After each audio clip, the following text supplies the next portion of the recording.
lot of people would think that in a day, let's start over. No, just keep going. A lot of people would think that in a day like today, Sam, Today.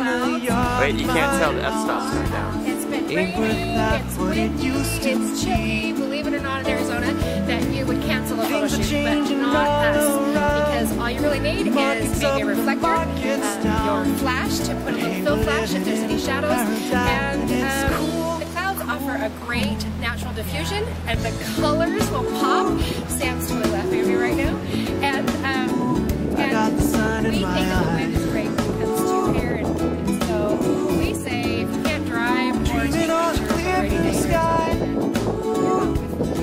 so we're gonna go ahead and do the senior photo shoot with our clouds. We're gonna crank up our f-stop and work with our fill flash, and I think it's gonna be great. Living in paradise.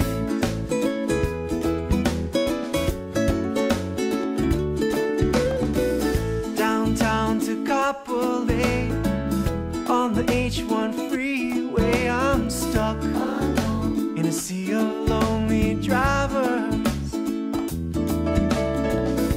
There's so much fish in the sea, why then is there only me?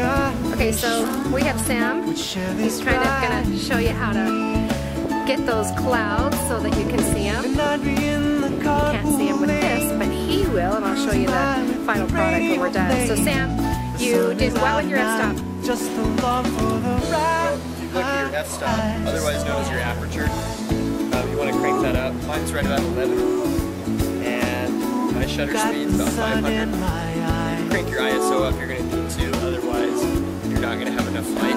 So crank your ISO up, go to about 600 to 800, and you should be okay. That way you're going to get everything in the foreground as well as the background, just clouds. We'll show you the final product. Okay, that sounds perfect. Thanks so much, Sam.